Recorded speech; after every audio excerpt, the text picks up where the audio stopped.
ahoy!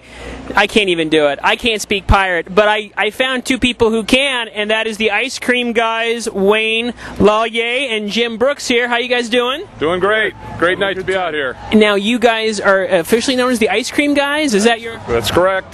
Now how long you guys been doing this here at the West Regional? This is our 13th year. 13th, 14th, I think. Now, you were saying earlier that this actually kind of started out as a joke, actually, pushing the cart around. Right. Jim found the cart, and nobody was really using it, so we cleaned it up. We didn't have any costumes. We were selling a ice cream bar that was in a box.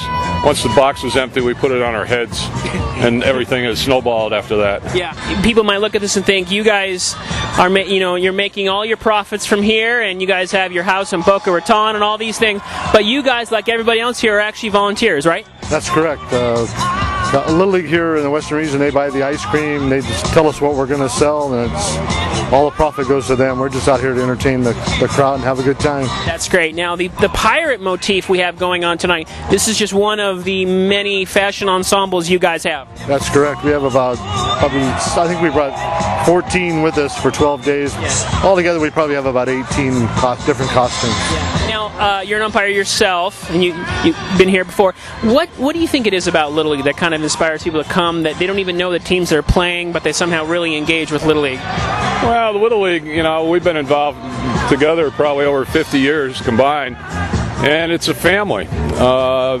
Friends we see once, maybe twice a year if we're lucky. I only usually see Jim once a year, but believe me, we talk almost weekly when it gets close to the tournament, and we just love being down here. I mean, and meet new people every year. The kids, I'm working at a sporting goods store, so I see young people come in as T-ballers, and then eventually I see them come in as high school athletes, so it keeps me young. Yeah. Now, is there a fashion ensemble that you haven't actually brought to fruition yet, but you have an idea about doing? California. Well, we've had some good ideas that the costumes really didn't work.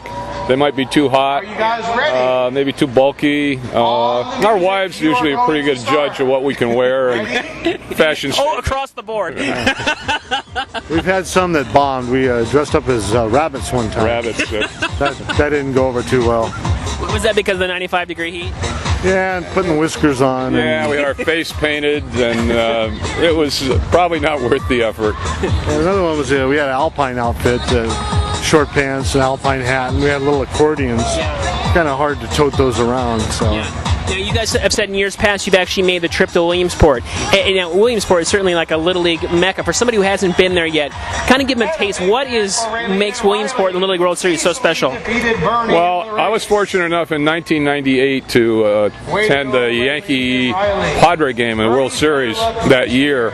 It was the first World Series game I had seen, and the excitement, just the atmosphere, the fans.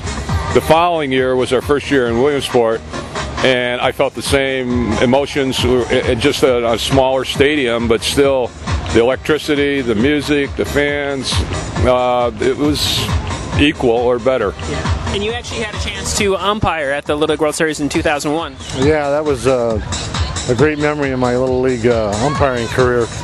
The last game was the first time the president had ever been there, and the crowd was 40,000 people, and I got to work the championship game. That was kind of cool. Yeah. But just to walk on that field that you've seen so many times in pictures, and you just dream of getting there. And there's so many Little League umpires, very few ever get there. So I know when I was there, I thought about all the guys I umpired with.